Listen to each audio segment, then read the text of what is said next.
lot of these people in these books, this was probably the only time they ever had their picture taken.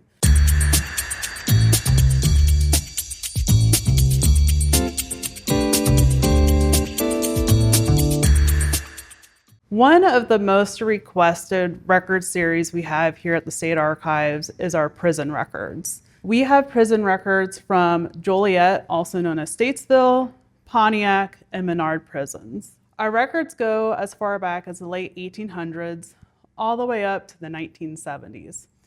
However, there is a retention schedule on these records where there's a 75-year hold period, which means that from the date that the person entered the penitentiary, 75 years from that date is when the record is released. A lot of genealogists like to look for these records to find family members. Usually they see in a census record that they were in a penitentiary, so they'll give us a call wanting to know why were they there, how long were they there, were they paroled, were they pardoned.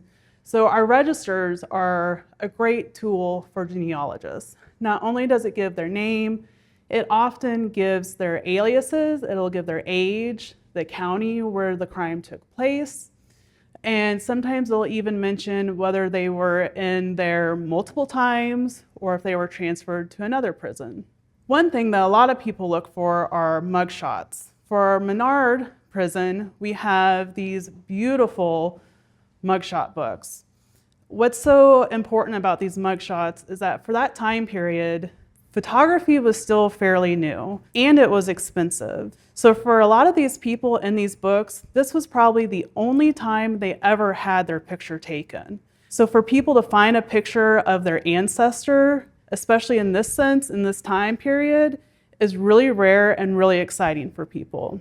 In addition to the registers and our mugshots, we also have our Joliet Minimus files. These go back quite a ways. There's not a whole lot of extra information in there, but it is an extra tool that might go into a little bit more detail about the crime that was committed and about the individual. We also have our Parole and Pardon Board records. Now, these also fall under our 75-year retention hold. However, for them, it goes by the date that the individual was released from prison. So if you're able to get the register, it doesn't always mean you're going to be able to get the parole and pardon jacket, but sometimes there is a chance you can get it.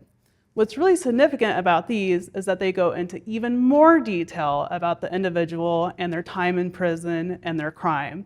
It often includes verbatim notes from when they went before the Parole and Pardon Board of their hearings. It'll sometimes go into detail about other crimes they had committed, whether it was at the county level or the city level. But what's also really important is that it also usually has mugshots. So while we don't have mugshot books for Pontiac or Joliet, they often have their mugshots in the parole and pardon jackets. This particular jacket is really significant because it's from Dwight Prison.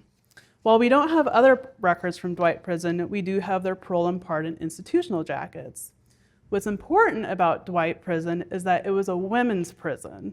So all the institutional jackets we have for that particular prison are for women, ranging from everything from larceny, robbery, and unfortunately murder. But again, it will often include their mugshot. These are great tools for genealogists who are doing research on family members, finding pictures of them that you haven't had before. It's also been a great tool for people who have been writing books about criminals. We've had authors come in and research these records. We've also have had museums come in and do research for exhibits about particular criminals within these cases. A fantastic use of resources for individuals. Again, one of the most requested records that we have here that has just been a very useful guide for people.